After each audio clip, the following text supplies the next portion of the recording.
What are you wearing? Really? You're going to wear that? Come on.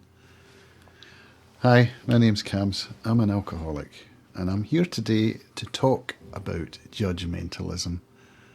Judgmentalism is something that has plagued me pretty much all of my life. When I think back to my days at school, we used to refer to the other people as the animals, and that's something I continued to do up until fairly recently. Isn't that horrible? It is. I know it is. This is something I've been thinking about a lot recently, and it's something that I am really, really working hard to try and change. Now, a word that comes into my content a lot is fear. And that's because I think that my life has been run on fear pretty much as far back as I can remember. And I have the sense that that's why I drank. When I picked up alcohol for the first time, it took away that feeling of fear that I was probably not even aware of, because I was going to be 12 years old at the time. And that feeling of fear, when it was removed from me, was like, okay, this is how other people feel. Or so I thought. I now come to learn that everybody has a degree of fear in their lives, but I started to think that, okay, if this is how I can feel with some alcohol in me, I would like some more of this, please. And so that continued through my life, with alcohol, with drugs, with buying stuff I don't need, watching porn, all sorts of things to try and make me feel better and to get rid of that feeling of fear, without actually looking at what was happening in my life and addressing the actual fear.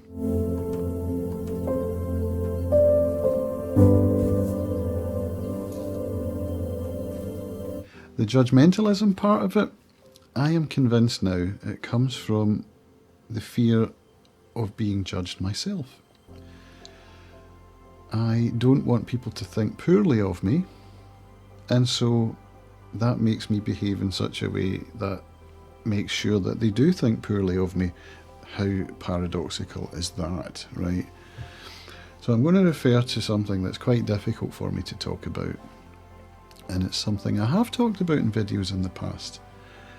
It's something that I'm not proud of, and something that makes me feel uncomfortable, which is the fact that when I ran my post office here on the island, which I did for almost 12 years, I became known as the grumpy postmaster, and for good reason. I was not very nice to my customers, and it got worse. The longer I was in that job, the worse I got.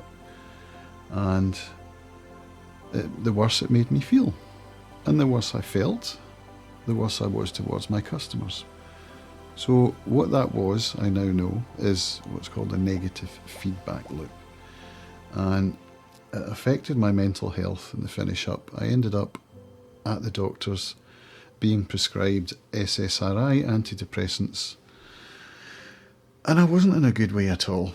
And so I would tell myself on some days, I'm going to go into work today and I'm going to be nice. I'm going to be kind. I'm going to be the person that I want to be. And within 20 minutes, I was back to my old behaviour. I couldn't understand it. I could not understand it. And I would find myself judging everybody that came in. I would find myself going to the supermarket and judging everybody there. Everywhere I went, I was looking at people and thinking, sighing to myself, you know. This is not an easy thing to talk about, but I'm putting it out there because I get a feeling that I'm not the only one who operates this way. But now I'm aware of it. I've been aware of it for a long time, but unable to change it. Until now, I think that now I have the wherewithal and the will to change it.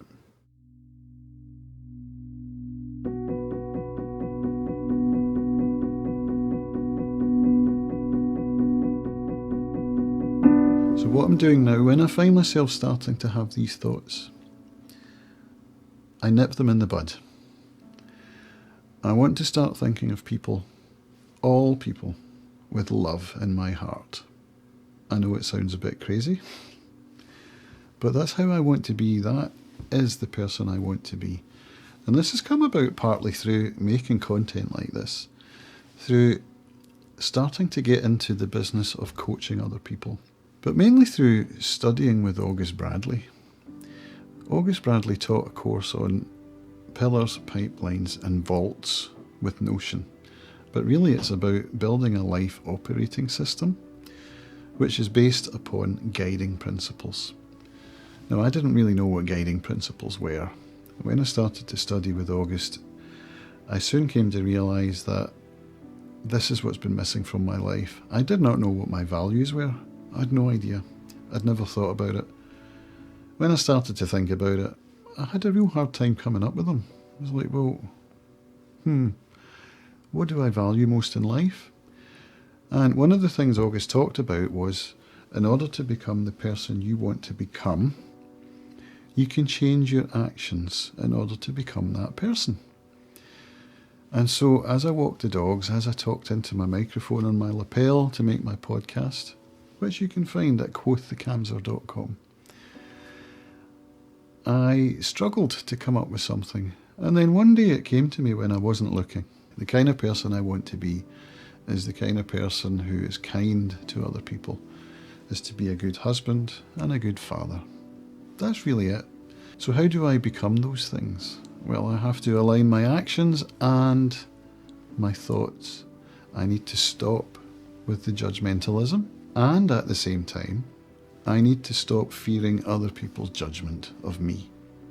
My big thing is that people's fears are predicated on other people. You're allowing other people's opinions to dictate your life.